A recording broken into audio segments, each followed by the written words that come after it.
E aí, pessoal, sejam bem-vindas e bem-vindos ao canal Prof. Caio Química.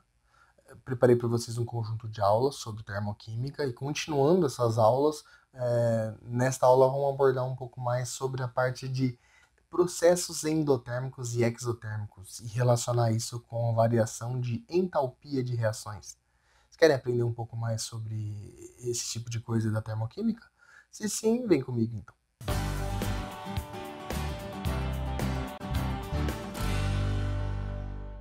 Vamos lá então, galerinha.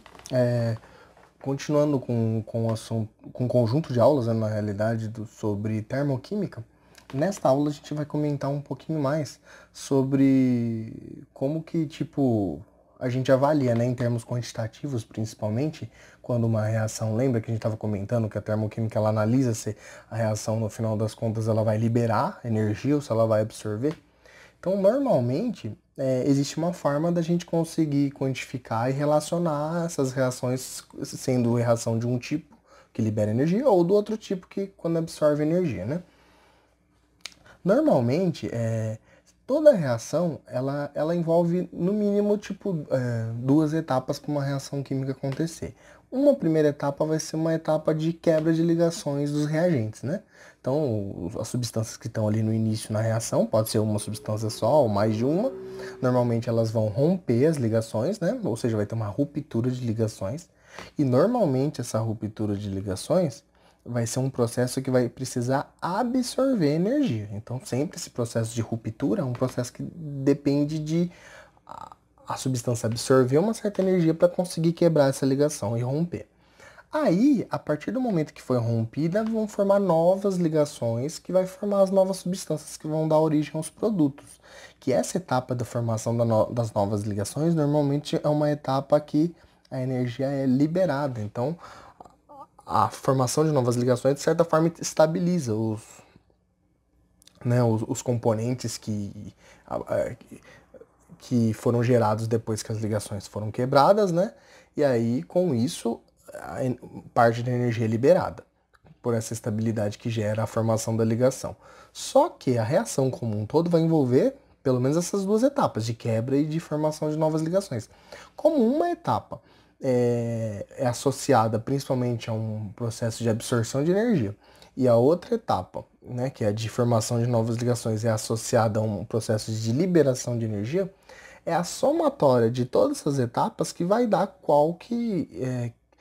normalmente o que vai acontecer com relação à energia da reação no final das contas. Então, quando você vai pegar uma reação global, por exemplo, que envolve todas essas etapas, a reação final, né, de reagente que forma o produto, tem que ser somado todas essas etapas e ver se no final das contas a reação ela liberou energia ou ela absorveu. Então é isso que vai valer no final das contas. Mesmo que durante as etapas tem processos que ela absorve, tem processos que ela libera, com relação à reação global que a gente vai ter que ver se essa reação vai, no final das contas, liberar ou absorver, né?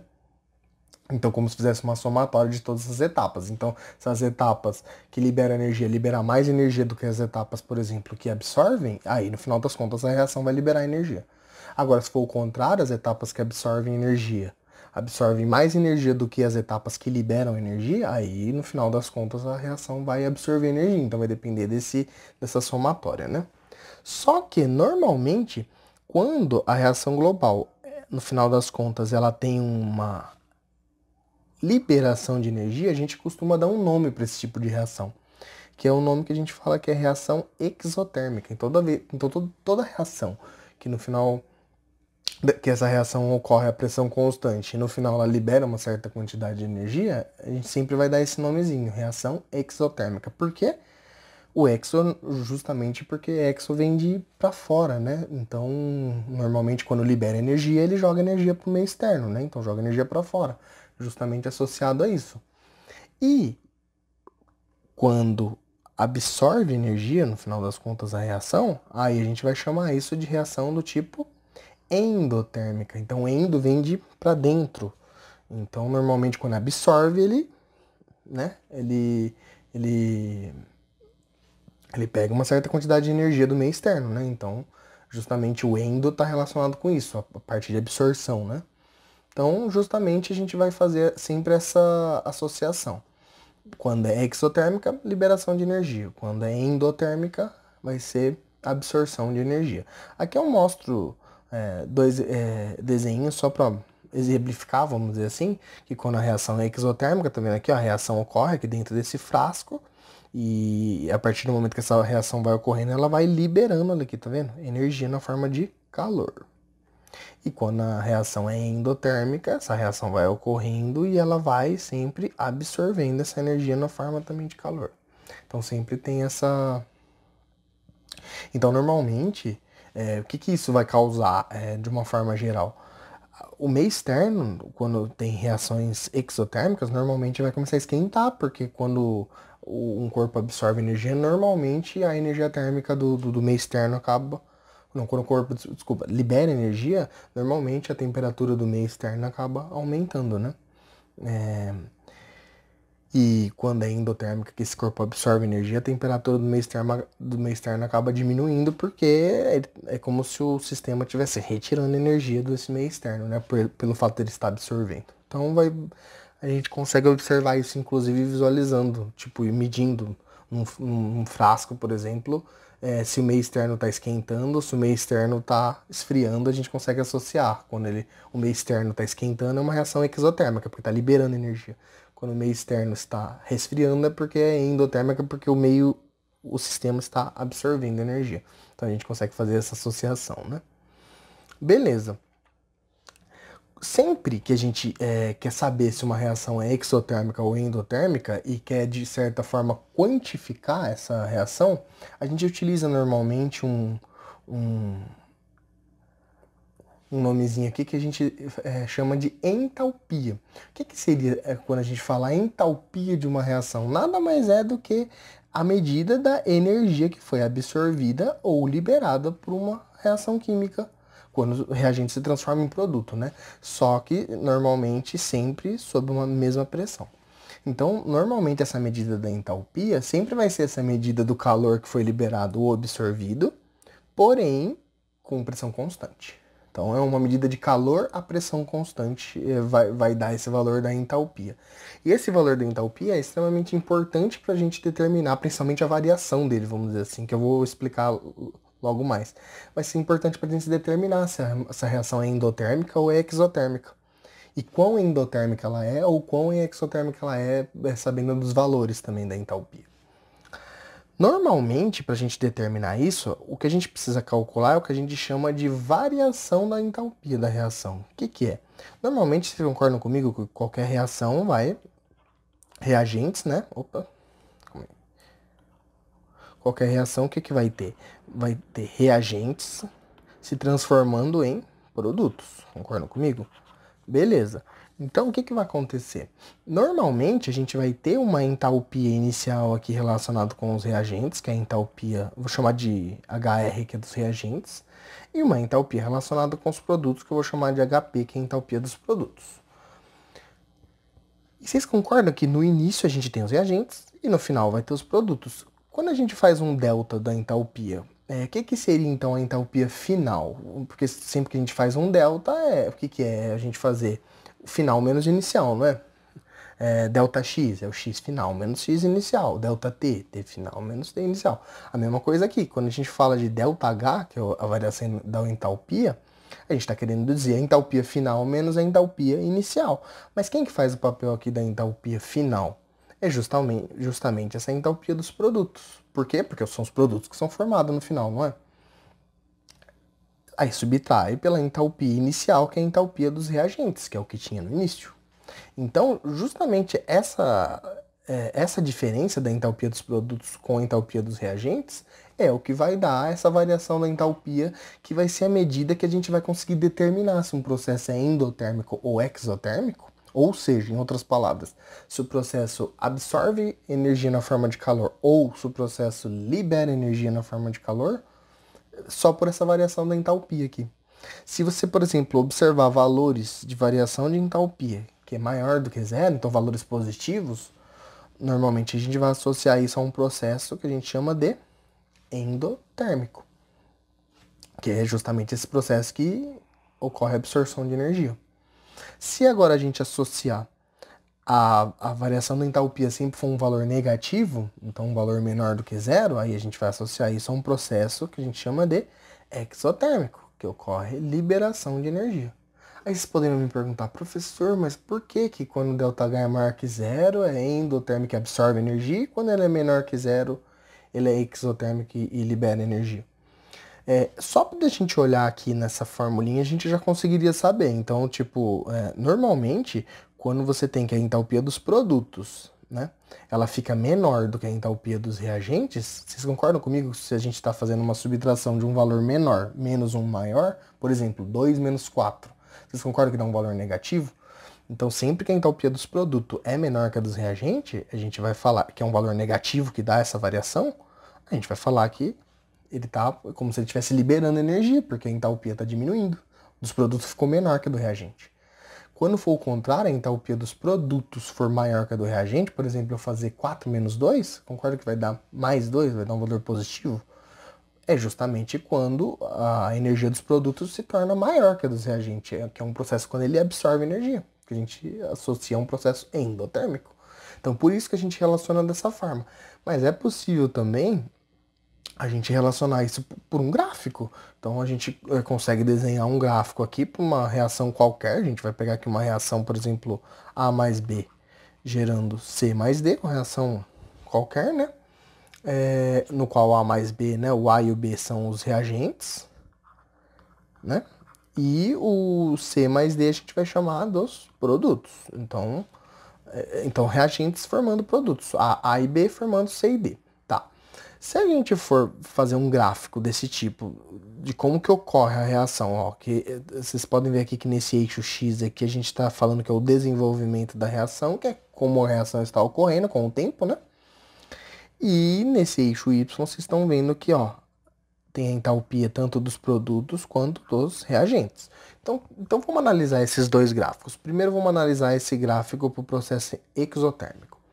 Vocês percebem que a entalpia do A e do B aqui, da soma do A e do B, a entalpia dos reagentes, é um valor que, ó, se a gente for olhar aqui, é um valor maior do que quando a gente compara com a entalpia dos produtos. Então vocês estão vendo que conforme a reação vai se desenvolvendo, ó, a gente vai vindo aqui no gráfico, sabendo que o zero é aqui, que é o início da reação. Se a gente vai vindo aqui, a gente está num valor maior. Quando a reação química ocorre totalmente, olha o que vai acontecer. Esse valor se torna menor, formando C mais D, tá vendo aqui? Então, se a gente for fazer a entalpia dos produtos menos a dos reagentes, concorda que o valor da entalpia dos produtos vai ser menor. Ou seja, vai gerar um valor negativo. Por isso que o ΔH nesse caso é negativo. Porque você tem que a entalpia dos reagentes é maior que a dos produtos. Então diminuiu a entalpia. Se diminuir porque ele liberou energia. Essa energia que ele perdeu quando diminuiu, ele liberou na forma de calor.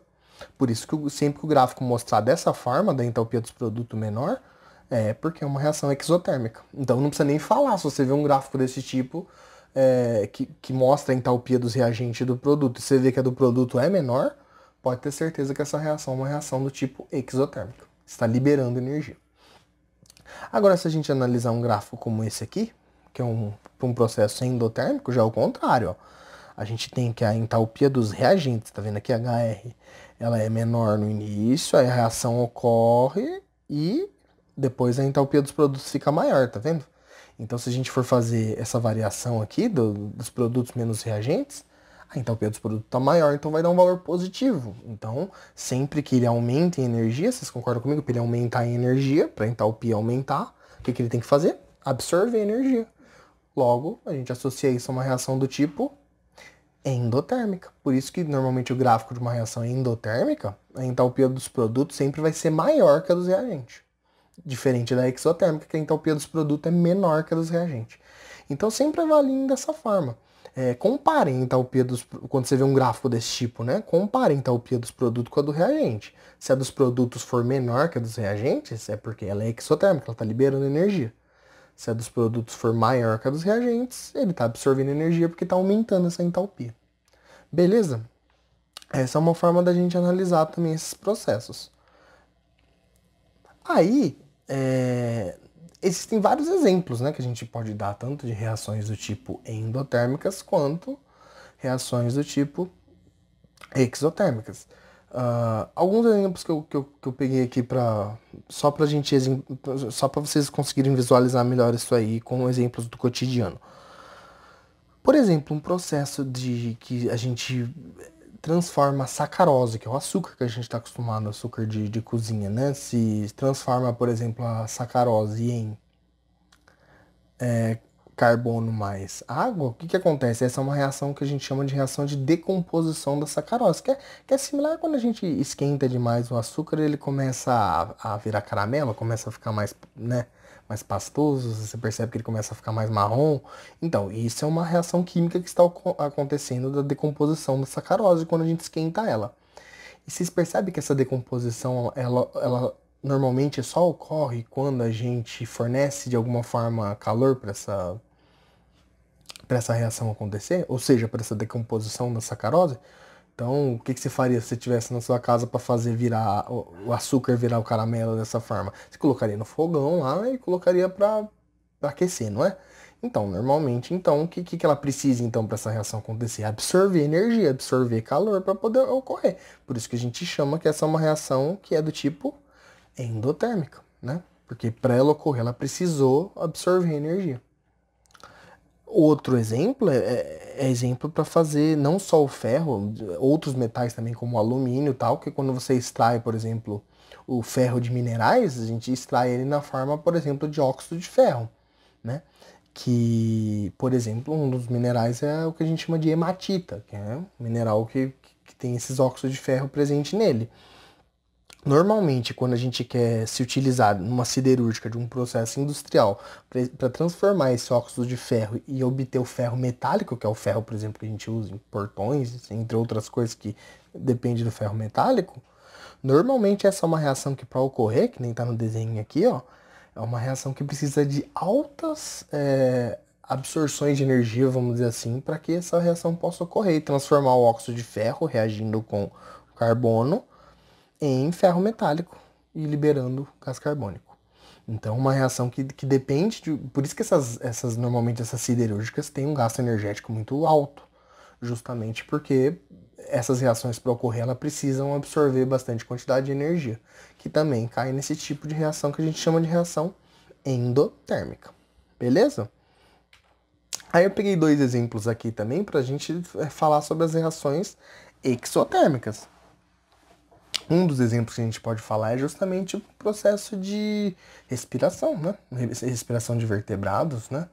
Essa respiração que a gente depende né, de, por exemplo, consumir glicose ou alguma fonte, né, de glicose que vai reagir, por exemplo, com oxigênio, né? Numa reação, vamos dizer assim, mais global. Porque essa reação, por exemplo, no corpo tem várias etapas, mas vamos falar de uma reação global, a glicose reagindo com oxigênio e produzindo gás carbônico mais água.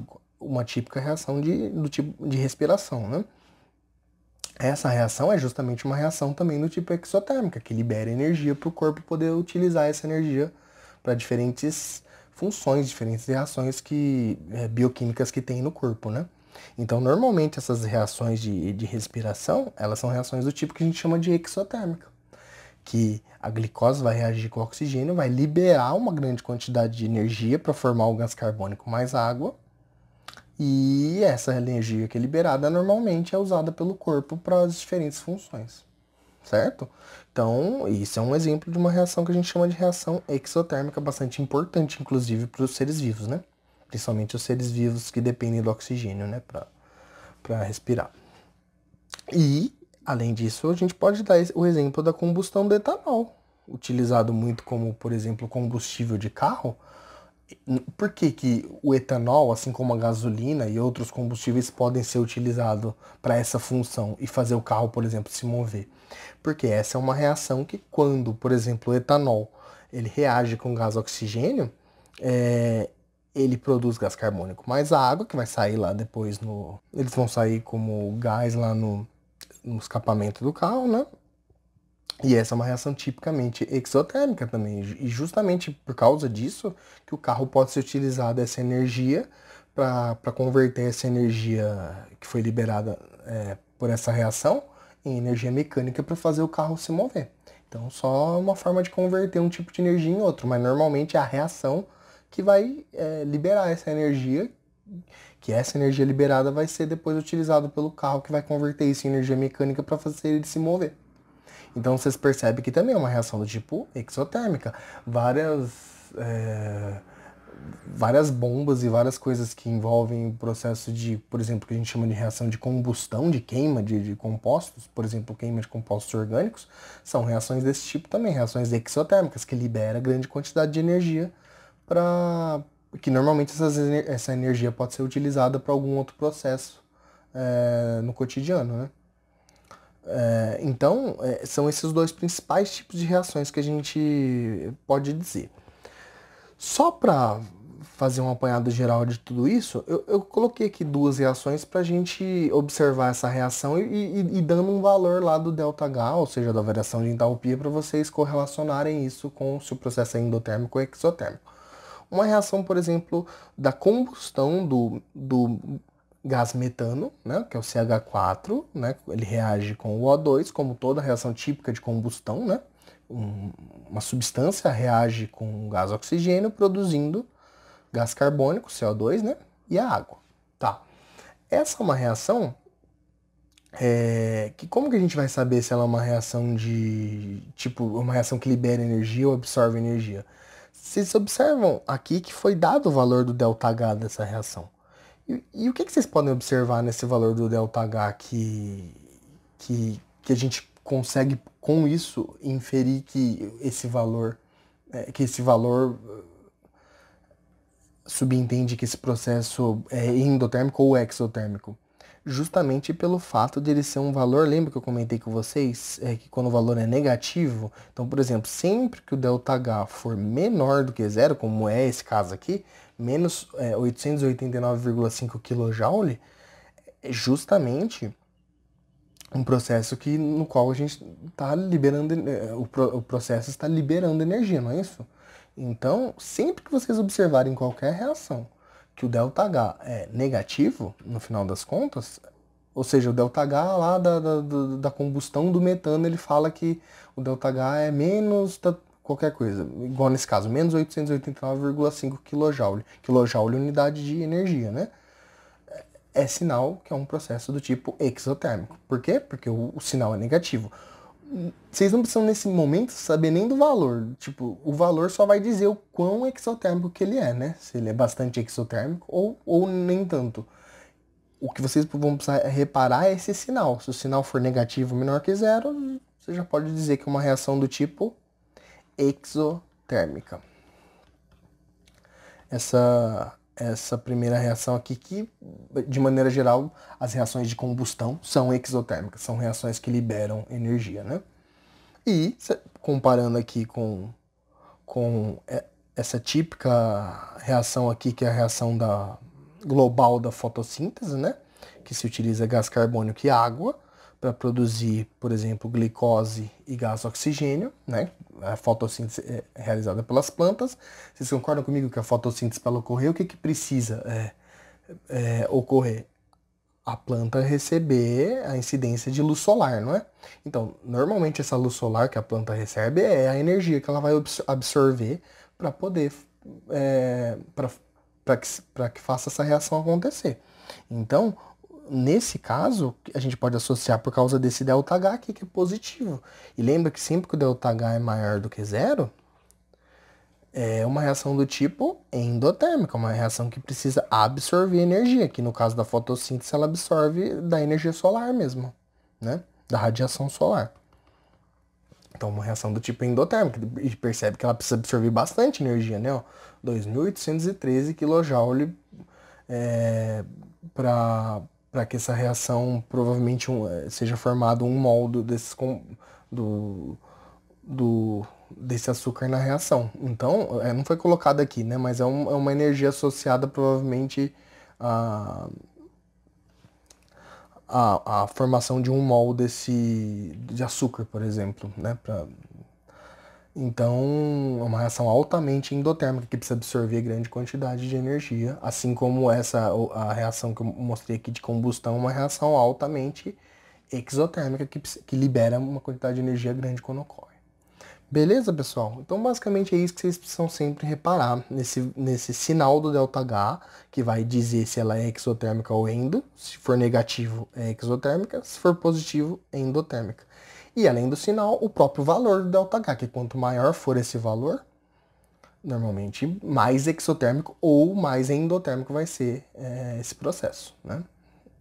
Então, eu desconsiderando o sinal, né? Vendo só o valor em módulo mesmo. Então, basicamente era isso que eu gostaria de falar com vocês nesta aula. Na próxima aula a gente vai ver uma parte específica da termoquímica que chama Lei de Hess. Eu espero vocês até lá, então. Até mais, então, pessoal. Bons estudos. Tchau, tchau.